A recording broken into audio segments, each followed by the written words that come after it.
The first thing to understand is that the longer you want to hold a trade, in my opinion, the harder it's going to be, right? And there's a big industry growing up to sort of say, and a lot of that technical industry says, oh, but there's so much noise in the very, very short term. It's a lot easier to see over the long term. I'm calling BS on that, right? If I'm trading for 2 seconds, okay, it's very easy to know what the risk and reward are likely to be in holding something for 2 seconds. If I hold trades for a day, 3 days, the likelihood of something big coming in to hurt me obviously increases. So, markets, speculation, and risk. This is the Chat with Traders podcast. This is the Chat with Traders podcast. I'm Tessa, your co-host, and we are on episode 274. I can't believe we're almost 1/3 of the way into Q1. Think about this. Whether we take action on our goals and dreams or not take any action, time still flies either way.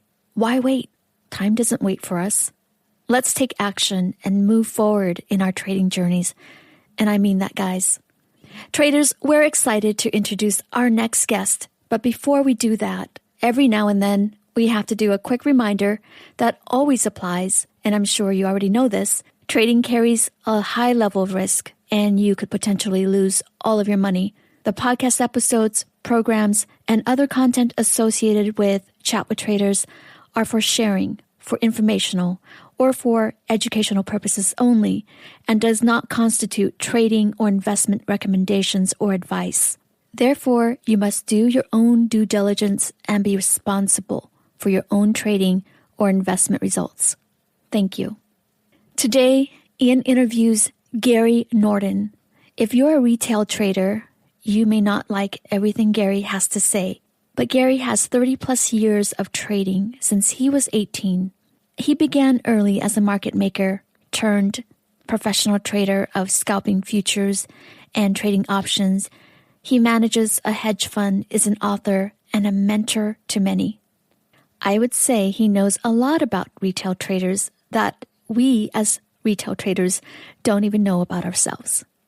A humble beginning as a gopher in the intense trading pits of Japanese warrants was shocking for Gary when he was a teenager. As this volatile market was beginning its meltdown, Gary saw how easily star traders lost immense amounts of money as past overconfidence and sloppy risk control undid their previous gains. This impressed upon Gary the importance of a risk-averse stance to keep himself in the game. Practicing order flow trading hundreds of times per week gives Gary the edge in this lost art. Now, without further ado, ladies and gentlemen, we are so pleased to present Gary Norden from Perth, Australia. Hey, Gary, where are you joining us from today? I'm in Perth, Western Australia. Oh, okay. Share with us a little bit about your background. Where did you grow up and what did you study in school? Yes, I grew up in just outside London, on the outskirts of London, in England, obviously, not in Australia. I went just through high school, specialized at the end in economics, French, and I decided at 18 to defer my university place. So I was offered places to study financial economics, business economics. And I decided I wanted to take a year off, deferred my university place, and I was just trying to get a job on a trading desk in London. It was 1989 and trading. There was movies and videos and films coming out about trading. I knew one guy from my school had got a job as a broker in the city. It sounded really exciting, and I just decided, let's try and do that for a year. Most of the recruitment agencies just said, just never happen. You will not get a job. There's thousands and thousands of young kids, only one guy said, look, I'll look for you, but he said it'll be hard. I got a job on a trading desk as a ticket writer on a Japanese warrant desk, which was the boom market at the time. This was literally a month before the peak of the Nikkei, so this was November 1989. I got a job as a ticket writer on a desk, which was the lowest of the lowest job on the desk. But I was really cool with that. I got onto a trading desk. And then a month later, the market peaked by January, February into 1990. The Japanese stock market was really starting to collapse into February, March. some of the traders on that desk were getting absolutely smashed, as everybody was in the Japanese market. And essentially in May 1990, 6 months after I joined, I got promoted to be given a trading book of Japanese warrants. So the desk structure originally was 5 traders. They had assistants, and then there was the 2 ticket writers. We were the lowest. I got promoted above the assistant. 2 of the traders got demoted to assistants. I got promoted above the other assistants and above the other ticket writer, which caused all sorts of friction, as you can imagine. I wasn't a very popular person. And for a while, I had, really almost no idea why it was me they chose, but they later explained. But so I got given in May 1990, 6 months after leaving high school, pretty much, or 6 months after joining the desk, I was given this trading book of Japanese equity warrants as the Japanese stock market was collapsing, and obviously recognized it was a great opportunity. Didn't end up going to university because why am I going to stop this? I actually had a ball. So, I mean, it was crazy. It was an incredible time to learn to trade as a market maker, as well as a market maker of these warrants, and reasonably quickly became the most profitable trader on the desk, and just loved it. I absolutely it was just incredible for a 19-year-old to be trading this book against some very well-known traders in the city. So that was the start of my trading journey, and did really, well in that market. Really enjoyed it. Learning to trade during a crash was actually a great time to learn to trade, and I got so many of the lessons I learned were learned in that time. From there, I went down to the LIFFE floor, the futures exchange. I was backed by a very, very smart American options trader. He taught me more about options and backed me to become an options market maker in the pit as a local. That was the most challenging time I've ever had, options market making in the pits. The option market makers back there on the floor are still the best traders I've ever come across and had to compete against. Better than anybody I've come across in an investment bank or even hedge funds. They were amazing. So that was a very challenging time. They were very good traders, and we were all competing against each other. From there, went to head up the options for one of the big UK banks, NatWest, and headed up other banks after that, going through for London. So I was in London for about 15 years in the city, traded convertible bonds for ING, and then was involved in the transition. So I was an options market maker when the floor closed, and that's when I transitioned away from options onto trading scalping futures in 1999 when LIFFE closed. Just curious, how often, if ever, was the pit like how it's portrayed in the movies, with floor traders yelling, waving tickets, trying to get orders filled?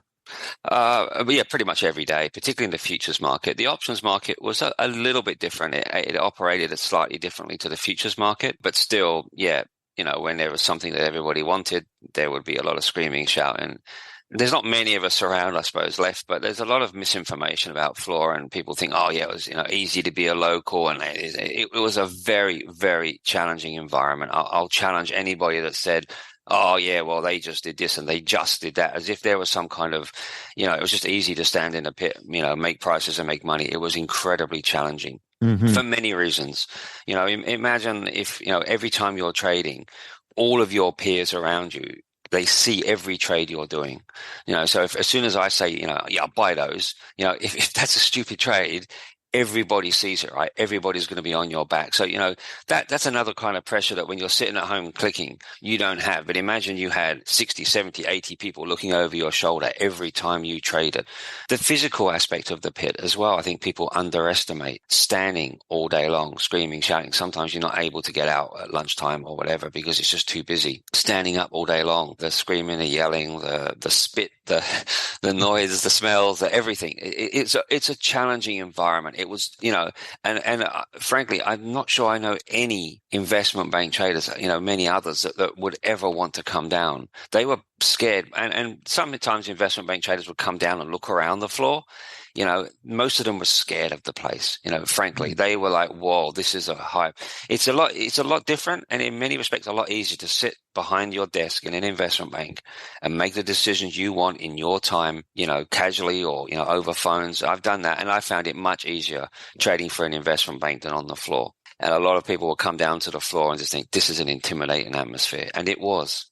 I found it by far the most challenging, and the best traders were down there. There were some awesome traders. The option traders in particular was outstanding down there. So when you were first put in charge of trading warrants, how did you get trained for that? Did they have some coursework that you had to pass, or did you have a mentor? I mean, you went from writing tickets to suddenly trading warrants. How was that process? How is warrants and options as a market maker or trader? Are they similar?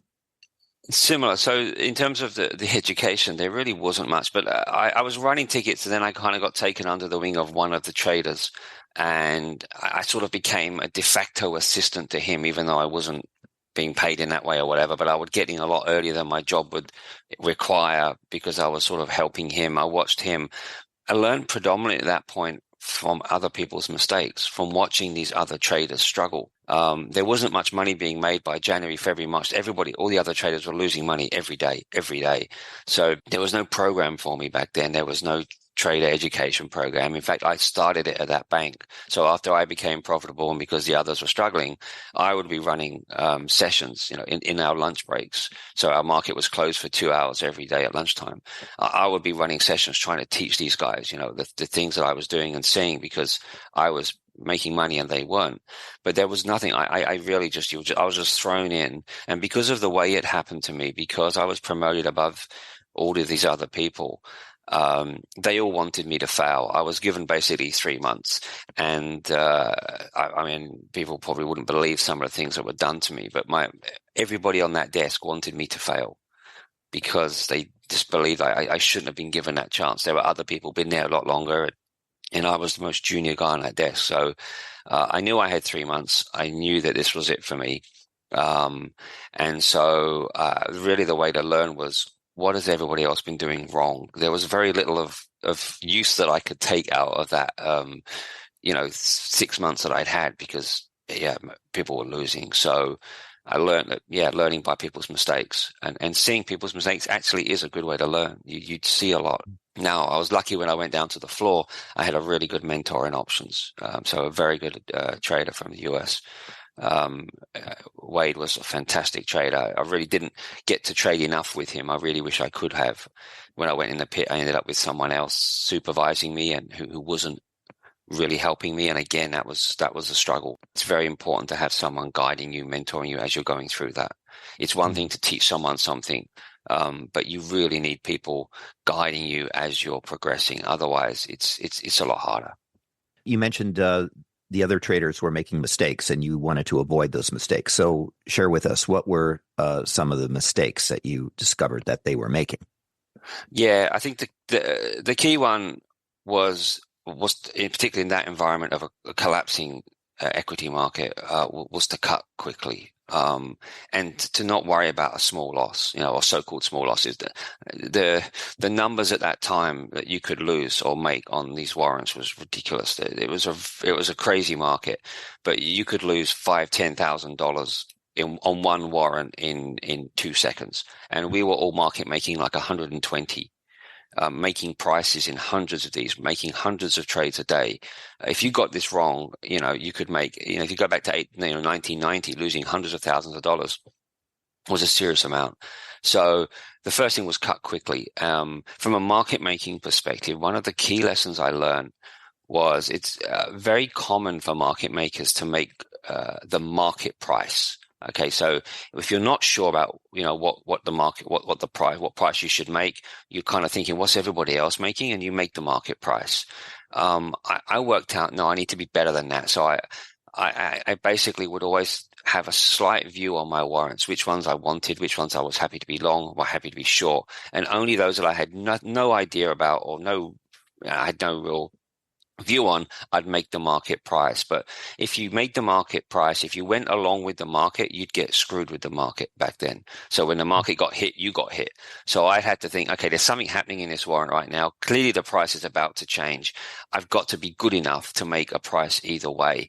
I told a story on my YouTube channel about what I consider to be the day that I became a trader. What I mean by that was the day that I really started to figure out what I needed to do. And that was the first day that I decided I'm not going to be tossed around in the tide of this market where warrants are going up and down and up all day long. I'm going to make my view. I think this is happening with this thing. I'm going to make my view, and I'm going to stand or die on the fact if I'm good at this job as a trader, then I'm going to be making the right view on this. And if I think this warrant should be going up and it's going down, and that's what happens every time I make a decision, I'm clearly not cut out to be this market maker. I was prepared for that to happen. I was prepared to test myself to that level that if it didn't work, it didn't work. It wasn't for me. But what I hated after the first month of trading was I hated being tossed around with everybody else where these warrants are being up and down. I'm like, you can't make money doing that. You have to say, I think this warrant is cheap or expensive. I then went out and learned. So we luckily hired a salesman who came from Merrill Lynch. And Merrill's were on the cusp at that time of the new sort of ideas. So the warrant market was one of the first markets to implement implied volatility and people using them to trade volatility, as opposed to most people were trading warrants just for direction, like they would options. Led by really a guy called Dr. Kevin Connolly, who was at Cresval at the time. He was one of the sort of forefathers of this, and particularly in convertible bonds as well. Trading implied volatility. I learned from the Merrill's guys what this meant. What was implied volatility, how the delta hedge, all those sorts of things. What was a cheap option, expensive option? It turns out a cheap or expensive option on an implied vol basis was very different from how the rest of the market saw cheap and expensive. And that gave me edge. It surprised me how few traders in my market were skilling up on that. And so again, just learning what's new, what's other people doing, that gave me a massive heads up. And it surprised me that my peers on my book in other banks, I was trading against about 8 or 9 other investment banks, other people trading the same warrants as me. Most of them didn't know this stuff. Yeah, I'm just wondering, the other traders that you were trading with and against, didn't they have to have some sort of basic education? I would think that cutting your losses would be, market making 101. That they would learn. And here you are, a much younger person there. You seem to have the initiative to be hungry to learn. Was that not the case for these other traders? And was that largely, were they just given free rein to trade without getting much of an education? They were back then. They didn't have much trading education, and they didn't. It really continued to surprise me that traders would lose money and just not learn. And I was giving these sort of education courses at lunchtime to my peers. So, for example, about implied volatility, what it means. And so many traders didn't seem interested. They thought it was too hard. The cutting losses thing, we were only, after a short while, the bank clamped down on our positions, and we were, before that, they could have pretty much whatever positions they want. You're trading 120, you're making markets in 120 warrants. You're probably going to have positions in 60, 70 of them at least, just inventory, just that you're carrying, right? Just because you're making prices. They really clamped down on that. We had much tighter limits, only allowed like 200 warrants maximum on any one position. And so one thing I learned was that the other traders essentially ended up with the positions that the market gave them. The ones that were too expensive to cut when, for example, they were hit. So they'd make a price, they got hit on their bid. The market they found was like now a point away, or 2 points away. They didn't want to cut $5,000 or $7,000 on that, on that trade. So they ended up with the positions the market gave them. Whereas I was of the view, I would rather cut 5,000 on that than cut 2,000 on a smaller one if I liked it. So they were very taking a short-term view. Today, if I cut that, it's going to cost me money. Whereas I would say, well, no, I think that one's going to cost me even more tomorrow and the day after. And a lot of traders struggle with that. They'll take the easiest decision, right, which is the lowest P&L. So today they were like, yeah, my P&L is low. But then they were locking themselves into negative P&L every day. And what I found was by cutting the ones, I didn't want this one. I did not want this trade. Yeah, it was a 6,000, 10,000, whatever it was lost at the moment. I'd rather take that now, because otherwise if that stays on my book, I'm going to have losses for days and days because I don't like it. And I suspect it's going to be bad. And what I ended up with was a book with only good positions on it. So essentially, even I could then afford to cut some of the big loss-making trades during the day because everything else on my book was doing all right. It took a while obviously to turn the book around. I inherited an absolute shambles of a trading book. But yeah, it continues to surprise me that traders would always make those short-term decisions. This is going to cost me too much now. And I was like, no, I'm taking a view of my whole book and I'm looking ahead next week. And look, that's partly the reason why none of those traders had a long career in the industry, right? None of those guys back then ended up continuing to trade, 10 years later. And that's not a surprise to me. So, of the star traders that you did meet and see, how often did they lose their edge? One would think that, if they learn the basics early on and they keep to a certain discipline, that they can develop like you did. And so what causes them to lose their edge? I think, and in a lack of humility is probably the biggest killer for traders, right? That view that you're good. So these guys one of the big differences between me and them was these guys have been trading all during the bull market, all through the bull market in Japan.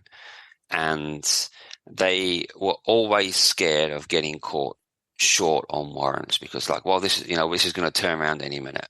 And they were essentially trading from the past. Now, I had the luck or the fortune that I never traded the good times. I never had that. I never had the benefit of trading the good times. I only traded the tough times, the crash.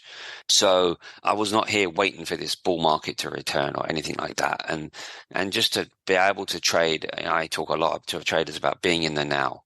Forget about what happened a year ago. Right now, make the right decision now for the current market. Believe it can turn any minute, or it could, but just trade the current times well. The traders that I know that have done continues, and some of those warrant traders at other banks that, continue to be very good traders. The ones that, learned those lessons and just said, no, this is game off. What I've done for the last 5 years that's made me money, that's gone. That's gone. It's a different market now. I have to change. Those guys that did that could transition well.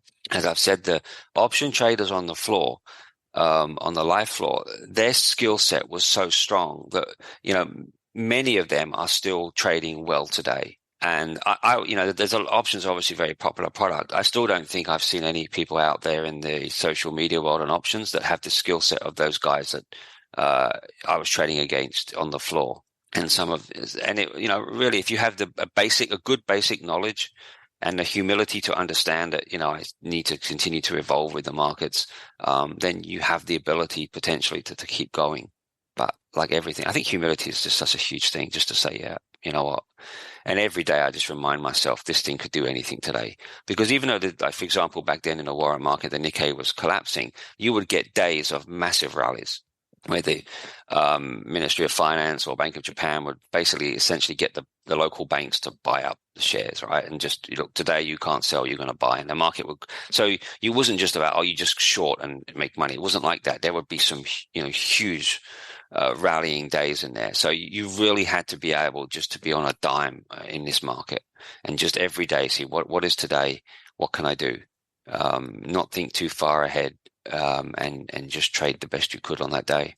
Mm-hmm. So when you were trading the warrants and the options, were you involved what is called order flow trading at that time, or how did you get into order flow trading if you weren't already doing that? Yeah, essentially, market making is probably the essence of order flow trading. So, as well as holding positions in warrants, my main job was as a market maker. I had to make prices and obligated to make prices to the 8, 9, 10 other investment banks, and as well to our clients who were funds, pension funds, hedge funds from around the world. So that's where I first started to learn the skill set of how to make prices, what to look for, who you want to trade against, and these things I still using today. So the Norden method still incorporates these ideas. Who do I want to trade against, and who, when I trade against, do I'm saying I want to get out of this pretty quickly.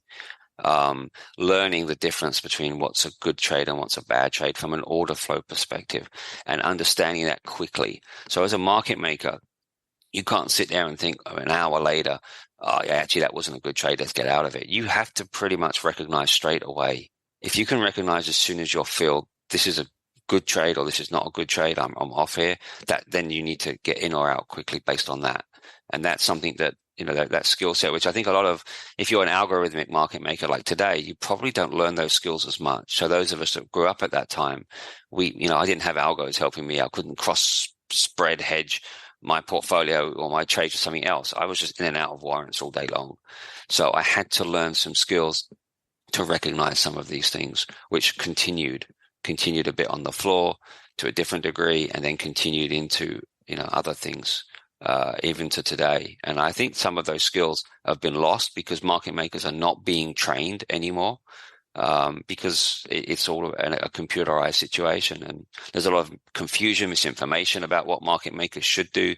So as those skill sets have been lost, I actually think some of those skills have become more valuable. Yeah, I think, learning how to get in and out quickly. So all the market making, I was a market maker of options and warrants, and all of those taught me various skills that I've then used, and laws and rules that you need to apply if you're going to trade order flow.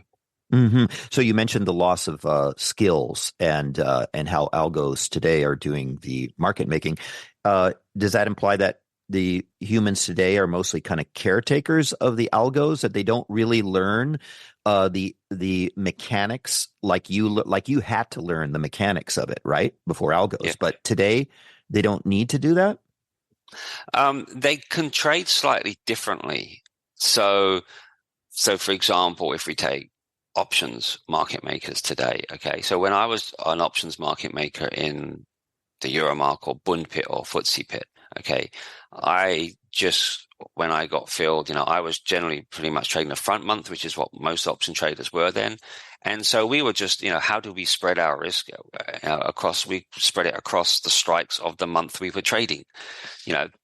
Some of the bigger guys at some of the banks that had market makers, they would spread across a few months, but most of us traded front month. If you look at it today, so we had to have a skill set because we didn't have many options to hedge, right? We had to have a skill set in terms of making prices, seeing which were good to buy and sell, because we didn't have many options. But today, if you're an options market maker, you can spread across all months. You can spread across different products. So you can be trading, SPX options, and you'll be spreading those against the individual stocks of, those with high correlations. You'll be spreading those against potentially NQ or Dow Jones options and the other ES products that are available. There's, a number of variants of options on the index. So you have so many different ways of spreading out your risk that it's a slightly different game now, right? I mean, it's the same, but it's different. It's in some sense you would say it's easier than what we had to do. So because we had just trading 1 month in one way, we had to learn certain skill sets to get ourselves out of trouble quickly. We didn't have the options that are available to market makers now to spread. In terms of sort of equities, futures market making, there's not, I wouldn't call the people in the future space market makers, the algos.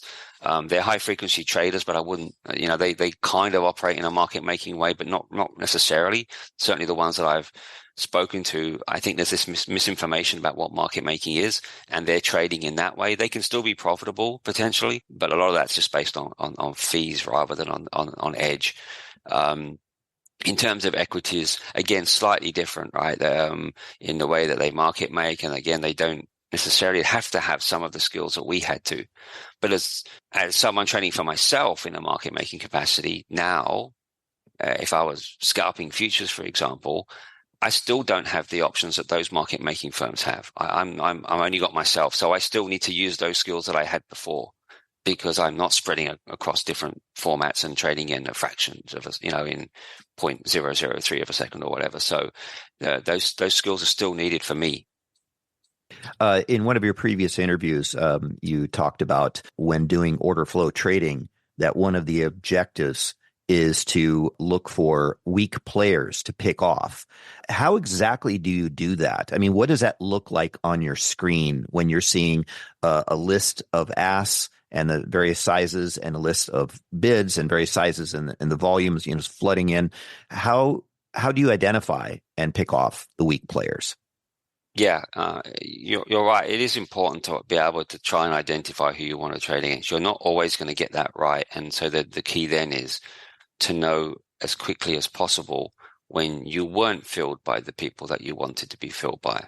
And then you get out, of course, right? So first identify who's playing and identify who are the weakest players. Right now, in the futures market that we trade, it's very easy to work out who the weakest players are. They're the retail traders. They've always been the weakest players, and unless they change their trading habits, they're probably always going to be the weakest players. How do they trade? Most of them use some form of technical analysis, right? So we can look at that. We can look at the weaknesses of those technical analysis, and there's many of them. And from that, we can work out that there's certain situations where these traders are going to be slower than us, or potentially you'd be trading a little bit behind where the market probably is right now. So based on that, there's certain times where we think that they're more likely to make mistakes. And sometimes you just have to listen to retail traders, and you know when they're making these mistakes. But essentially that's what it comes down to. So and if I get filled, so there's various ways. As soon as you're filled, there's a checklist I give, right? So as soon as I'm filled, you can sort of mentally go through the checklist. Did all these things happen? Yes, great. It's a good trade. Then that's fine. If some of them happened and some of them didn't, then again, as soon as you're filled, so I don't have to wait 10 seconds, a half a minute, 3 minutes. As soon as I'm filled, I should know with this checklist, which is based on, all of the experience I've learned over the years, with the checklist, okay, everything was good. Or if too many things were not good on this, then I wasn't filled by the people that I wanted to be filled by.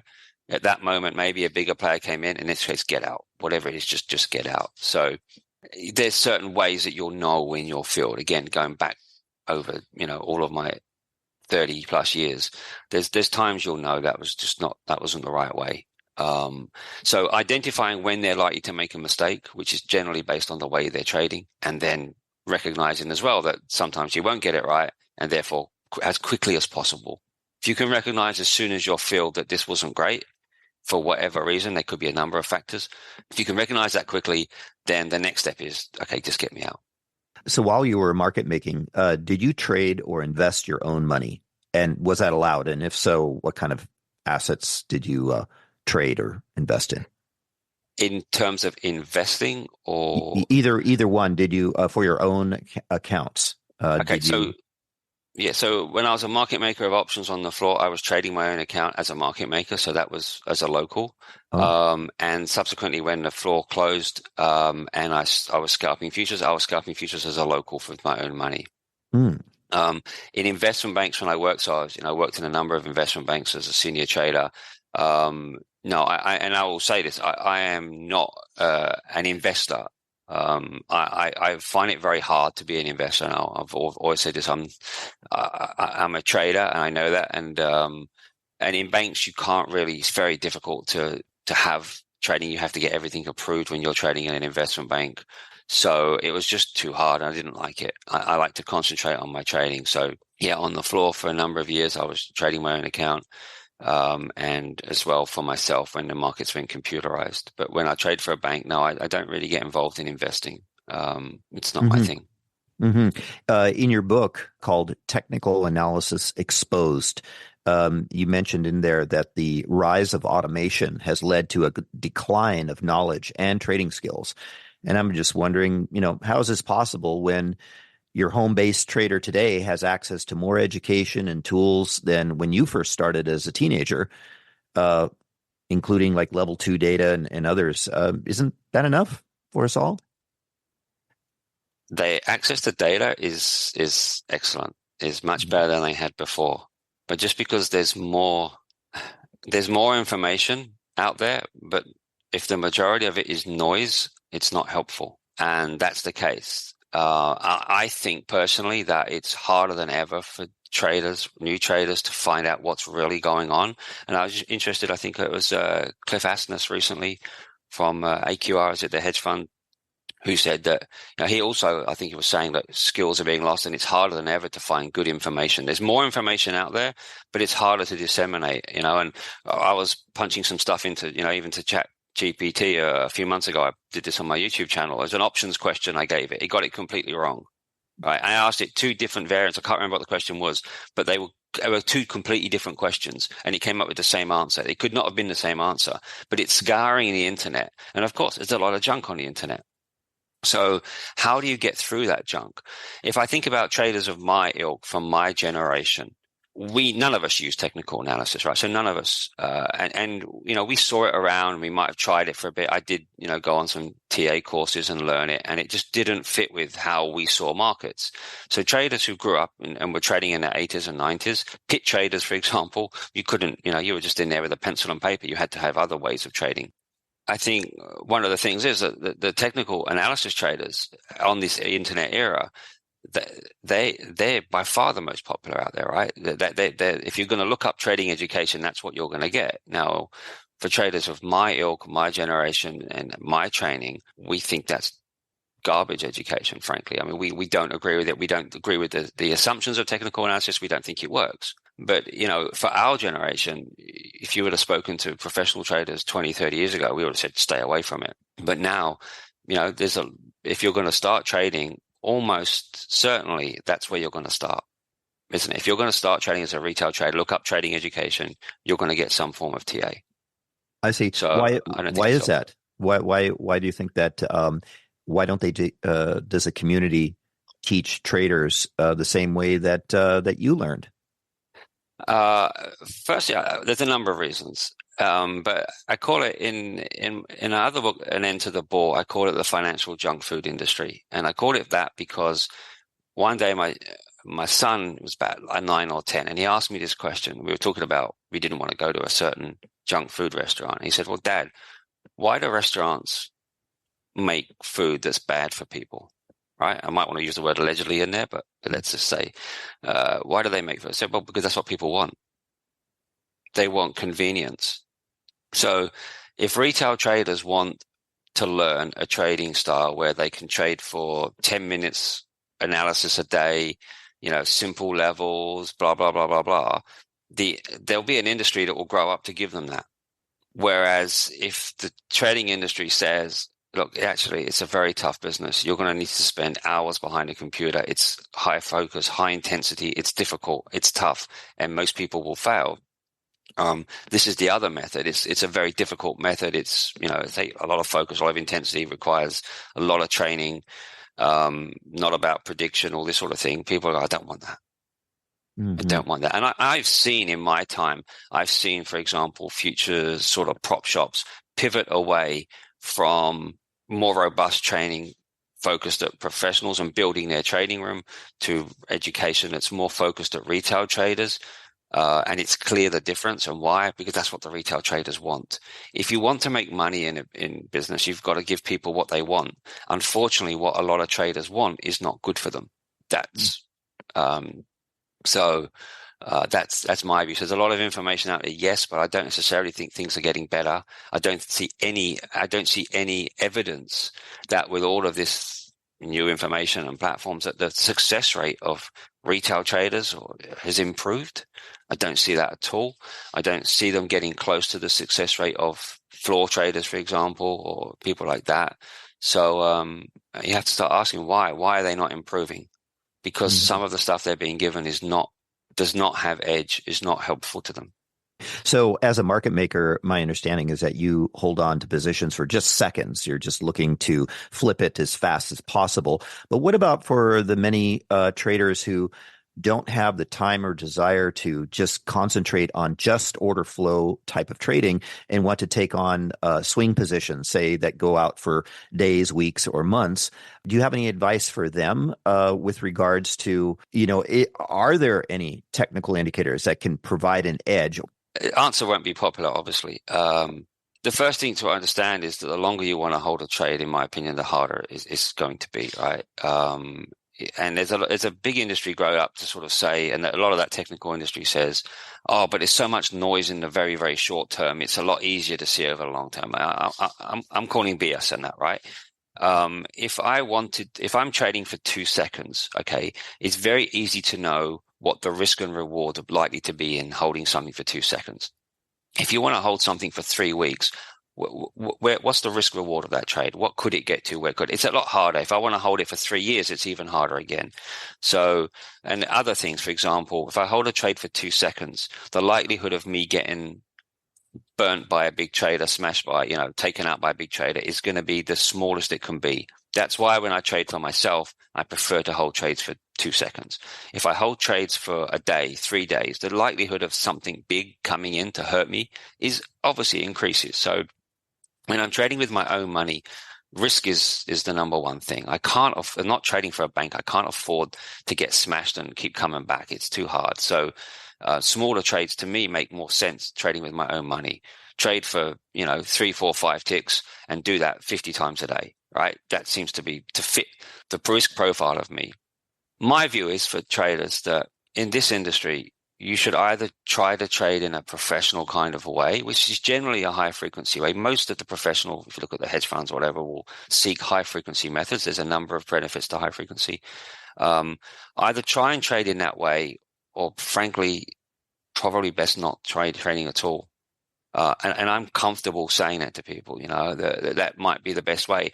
Other ways will carry a lot of risk. And frankly, if you ask me what tools are the best for carrying a trade for a week, 3 weeks, 4 weeks, I've never seen consistently lots of people do that in any way. And the industry itself, look at how the professionals work. Even the biggest multi-billion-dollar hedge funds are looking to trade for small amounts in high frequency ways. There's a reason for that. There's a reason for that. I just think the benefits are just so much clearer. And if you can't trade that way, then I think you should really, reevaluate, what you should do. That's my opinion. I'm never someone, and this, again, it's going to be an unpopular statement, but I'm not here to sell trading. I love trading. I love this industry. It's the greatest challenge out there. But I'm not one that says, oh, yeah, it's an easy route to wealth and you should all take it up. It's tough. It's a tough business. So trade it in the right way, or perhaps not trade it, basically. Have you considered automating your order flow trading? Yes, I've considered it. It's very complex to do it. And everybody that's a programmer says, oh, I can do it. And one of my students at the moment is trying that. And what I've seen, because he sends me his videos like my students do, and I can have a look at it. It looks nothing like what the rest of us do, and it's very difficult.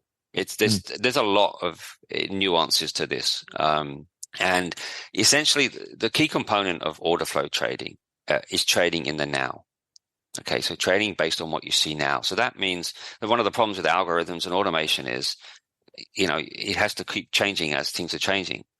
As order flow traders, we're as much trading liquidity as we are trading price. In fact, we're not really price traders. We're more liquidity traders.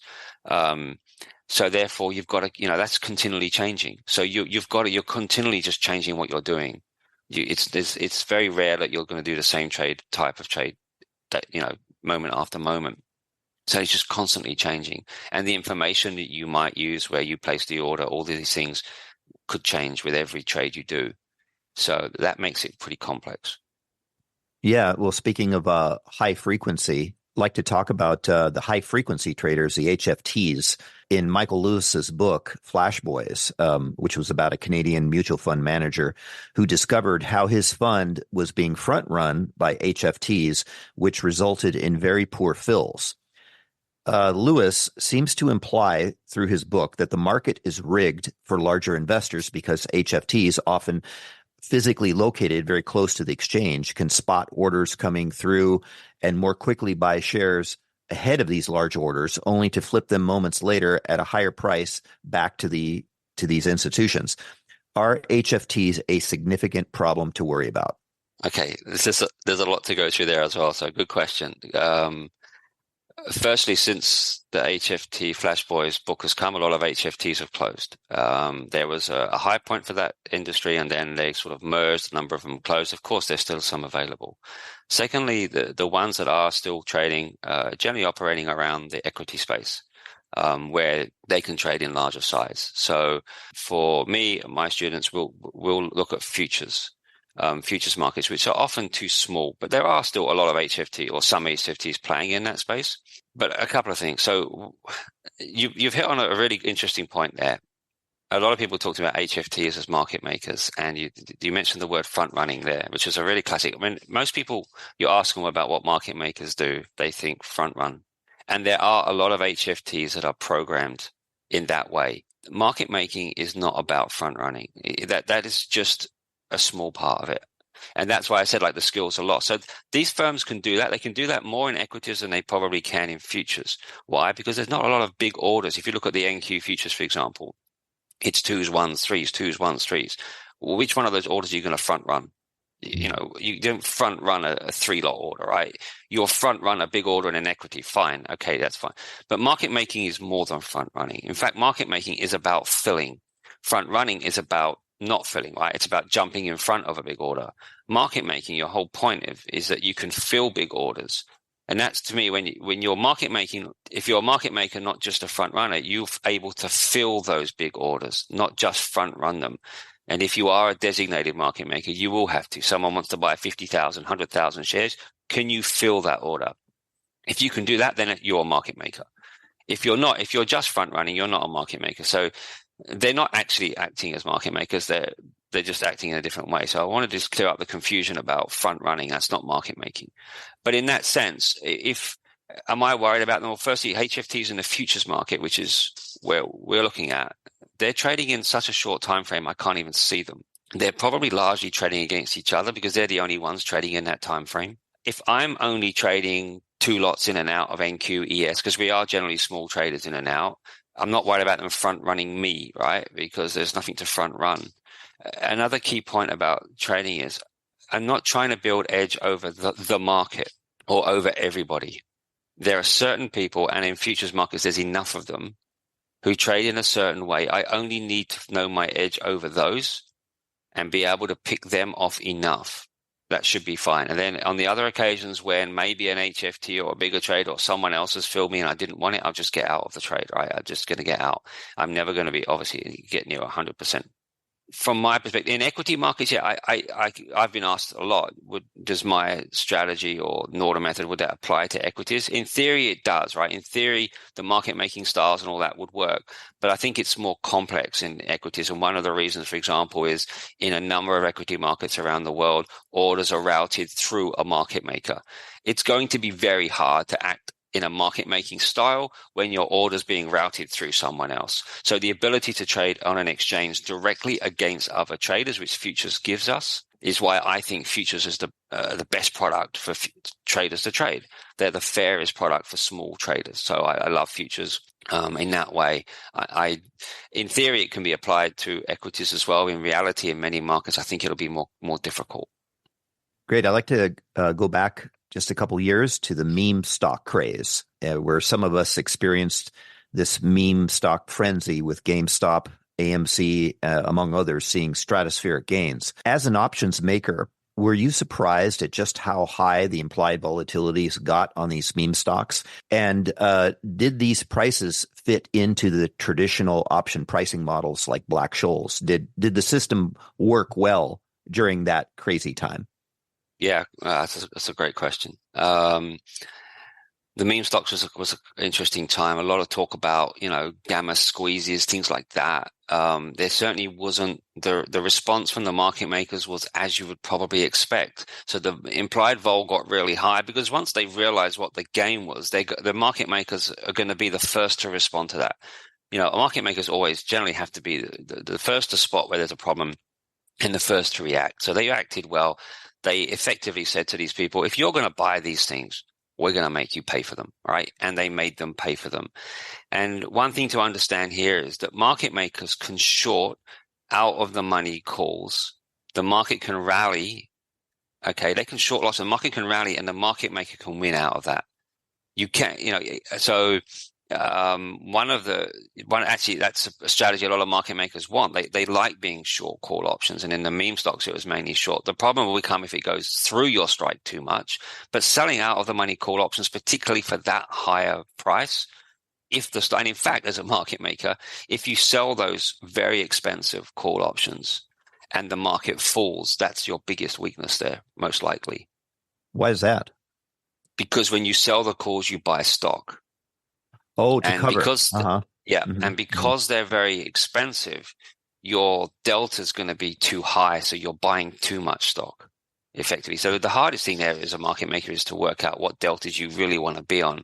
And I suspect some market makers may have sold options on a certain implied vol, but perhaps hedged on a different delta. I don't know. I wasn't an options market maker at that point, but the options market makers responded as we would expect them to be.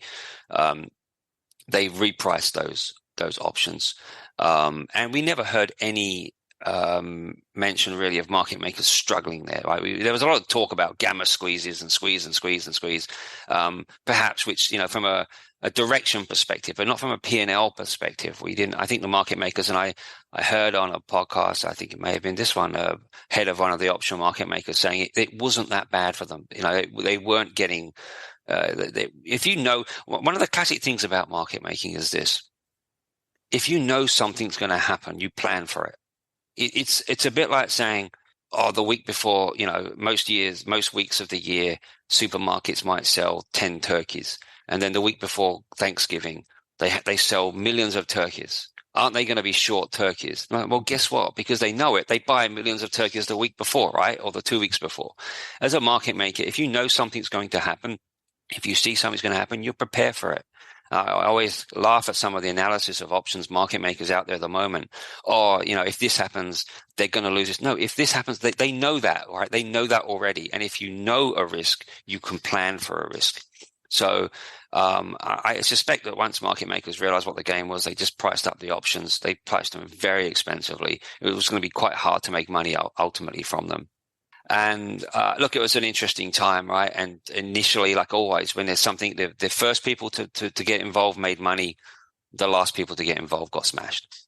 Mm-hmm. That's just classic, right? Once the market makers readjusted, the last people came into that type of trade got hurt. There was no money in it for them. And it actually became very difficult. Now, in terms of the model itself, any market maker of options will tell you the Black-Scholes model is nothing more than a guide. It kind of is a guide that tells us also we have this idea of what a delta is. So if I'm trading with someone else and we want to do a delta neutral trade, it gives us a kind of a guide of what a delta might be, although I might have it on a different implied vol in different delta.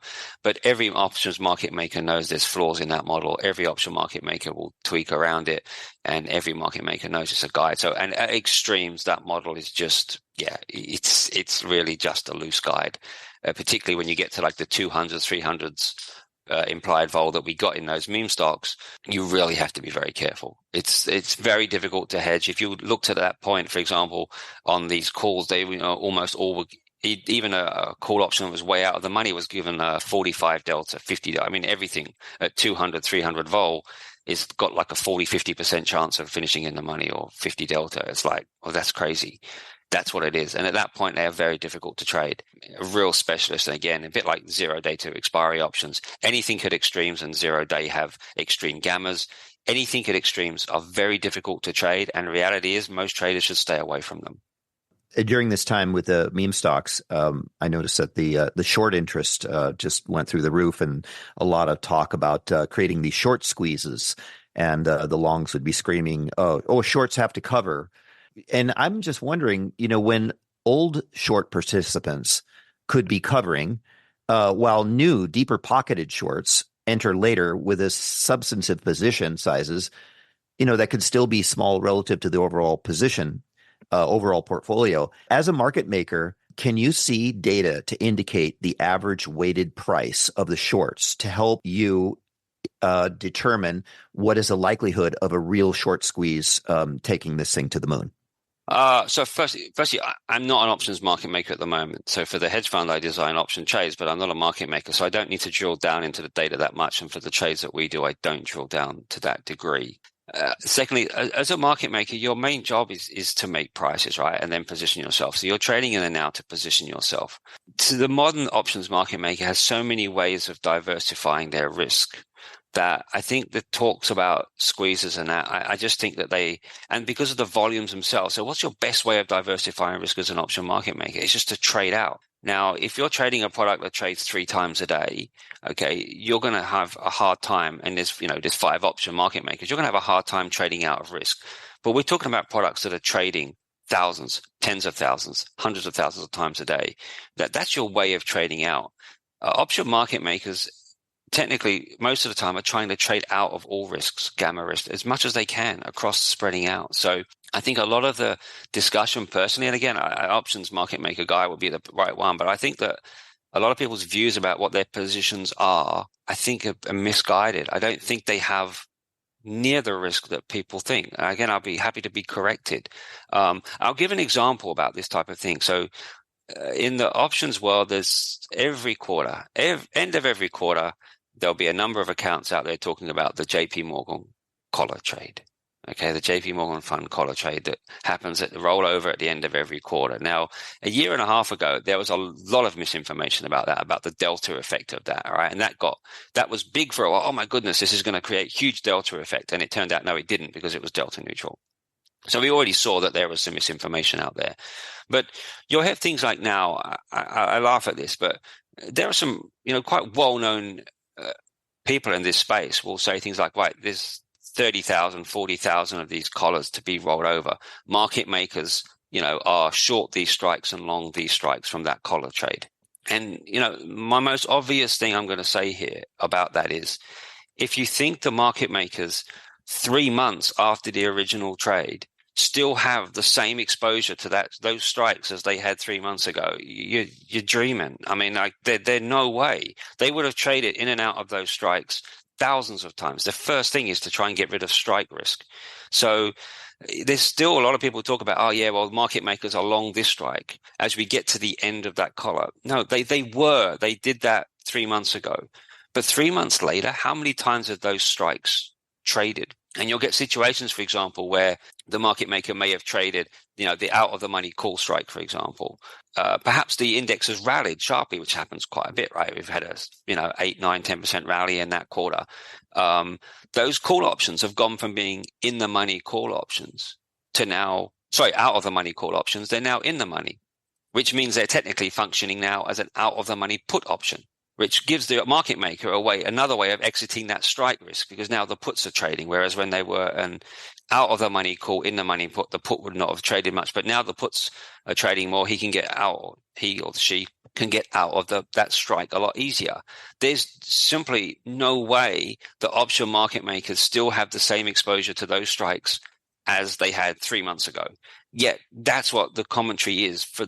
In fact, some of the more popular accounts in the options and volatility space, watch out for market makers on these strikes. I'm like, so there's a lot. What I'm saying is essentially, sorry, I'm probably waffling, is there's a lot of misinformation about how market makers are positioned.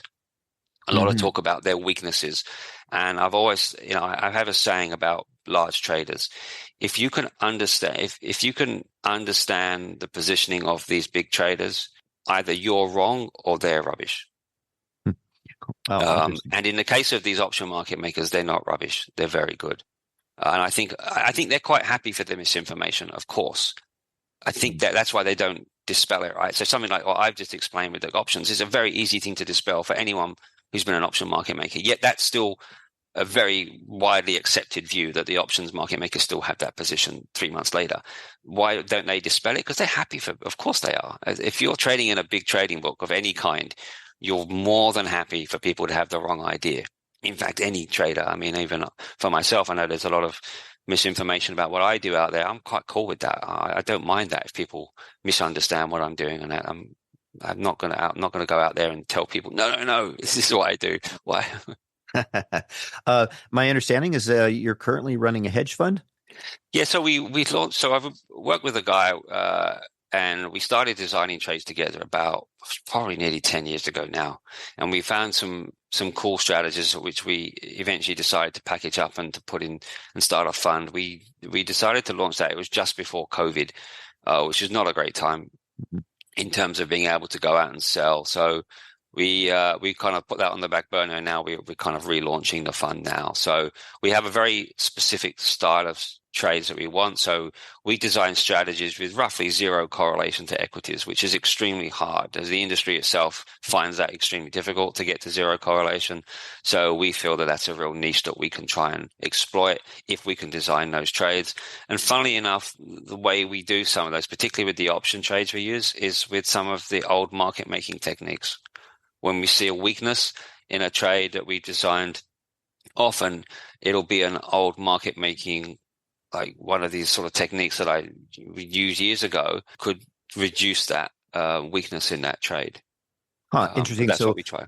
So your also using some of your order flow strategies with the uncorrelated assets that you're looking for? So not the order flow strategies at the moment, although I would actually like to get, if I could automate this, I would definitely put these in because they would classify as non-correlation into the fund because they're manual, and I would need to have a bank of traders, which at the moment we don't have. But at some point I would like to get these strategies in. But there are certain techniques, certain things that we did as market makers of options back in the day that if, to reduce risk essentially. Okay, this could happen at this time. How can we reduce risk? There were certain things that we would learn that we would do, probably be called old fashioned now, but we had to, like I said, we weren't able to cross spread across multiple contracts. So sometimes it's still amazing like now. So my partner's a PhD in stats. He's the quant side of things. I sort of help to design the trades. He then tests it. And usually with a quant aspect, you'll get the data for a trade, and then you'll essentially go through a process that we don't like, which is trying to improve the trade, right? Which is like, oh, if I change this and I change that, and that can be, for a lot of funds, that's then generally curve fitting, right? You end up with something that looks like it's improved, but it's not. We don't like that process, so we try not to do it. But what we do instead is, I'll often say something like, well, back in my day sort of thing, I think if we did this, it would improve that weakness. It would reduce that. And then we would test that. And more often than not, that will actually be shown to have worked. So in that sense, we're not curve fitting because we actually kind of created the solution. We saw it. And the number of times that's happened where we have a trade, we like the trade idea, but there's still some sort of weakness in it that we want to improve on. And it's just like, this is what we would have done with that option trade as a market maker. Put that into the thing, test it. Yeah, that's helped. So that way we know it's not curve fitted. We've actually come up with a solution. Again, that's old school. My generation of traders, I was talking to someone yesterday, a son of a friend of mine who wants to trade. And I just said to him, look, learn all the basics yourself.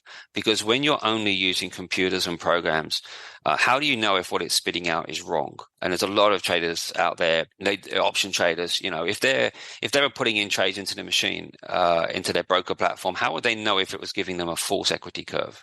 But those of us that trade on the floor, we needed to know, right? Because we had to do it all in our head.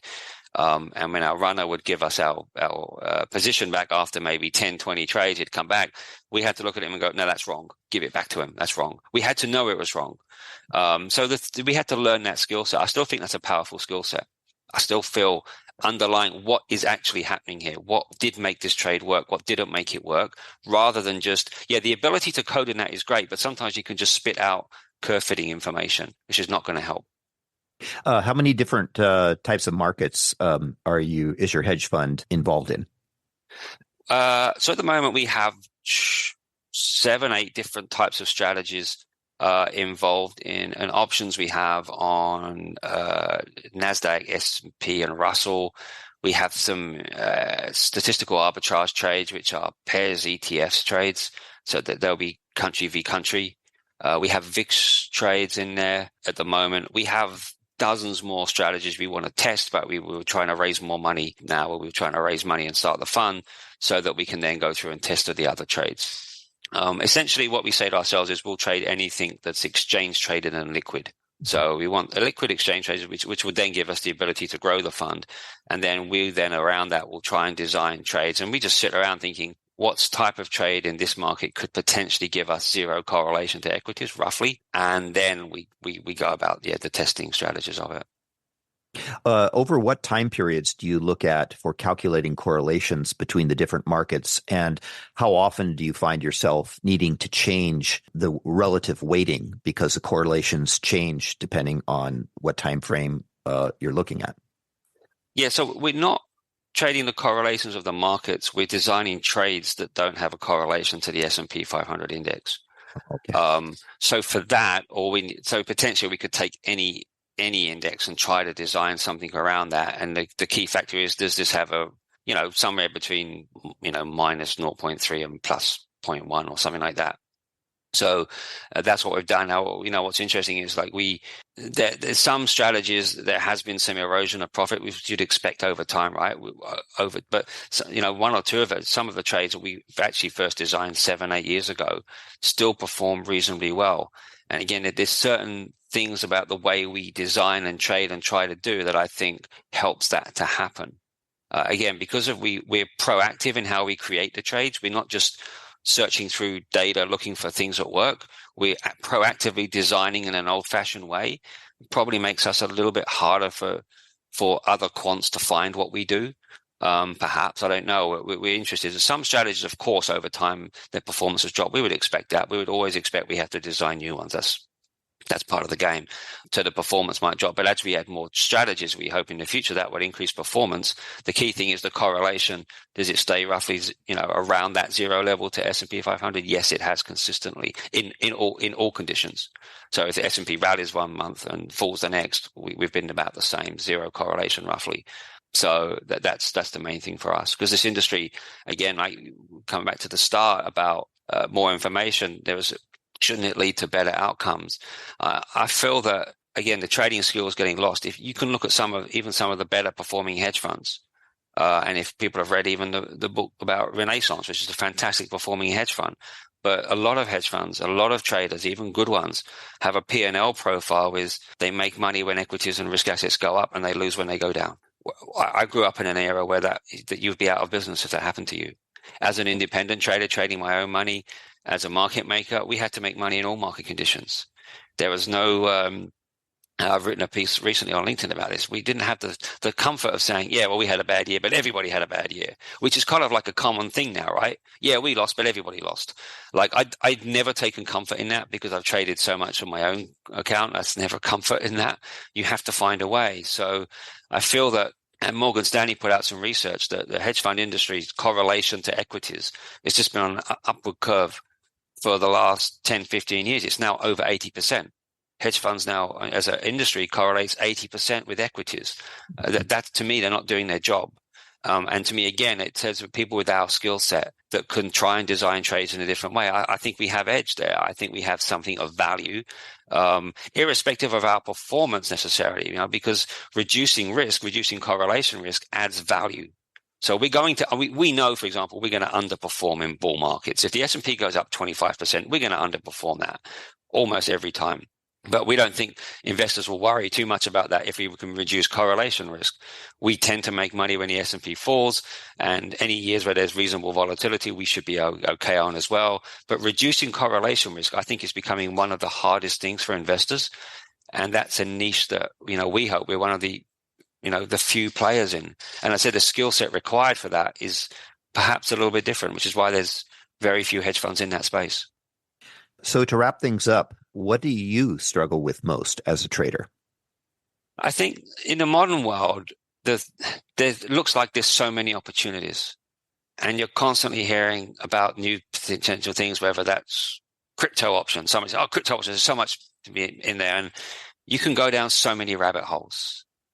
And I did for a while on some of those, and you can take up so much time. And I realized when you have edge somewhere, just keep to that edge and don't get distracted by other things. Work out what you're good at, work out what you know, and grind that edge as hard as you can. So really trying to stay out of the discussion. And then for a while, getting involved in too many discussions and that. I'm not particularly active on social media, things like that. I think it can be pretty bad. I say I was fortunate. I got to learn to trade during a crash. And that really just said to me, that idea of can't afford to hold losses, be humble, every day could be just a disaster.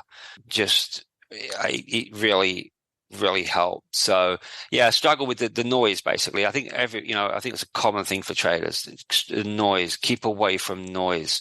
I've got distracted when someone says, this is happening. And if enough people who you think should be respected are talking about it, I think you can get distracted. Can I find a trade for that? And then you realize, hold on a sec, that was actually nonsense in the first place. Just keep to more often than not now, it's keep to myself and to my small group around me, because there's so much distraction. Mm-hmm. Right. Yeah. Have any of your children picked up the trading bug like their father? Not at the moment. No, my son's very mathematical. Which is great, and he shows it. So I think at some point he could turn into it, but no, which I'm quite happy with. It's a tough industry. I'm not necessarily want my kids to do it. He's much smarter than me. He's in a very good career path. Mm-hmm, great. Well, Gary, thank you for coming on Chat with Traders. My pleasure. Thanks for having me on. Yeah. How can our listeners get in touch with you? I have a couple of websites. So for information about me, GaryNorden.com, NordenMethod.com is the scalping method. I have a free options course as well on learnoptions.net if people want to learn options. There's a free course there. And there's some books. I've got some books on Amazon that I've written. If people are interested in why they might most likely to fail if they use TA, there's technical analysis exposed. Right. Yeah, it's quite a comprehensive book. I just went through it. Great. I hope you enjoyed it. Yeah, great. Well, thank you. Thank you. You've reached the end of this episode of Chat with Traders, but rest assured there are more episodes loaded with real market insight and zero hype on the way soon. So to stay updated with each great new release, subscribe to the podcast in iTunes, and we'd love it if you'd leave a rating and review. We'll catch you next time on Chat with Traders.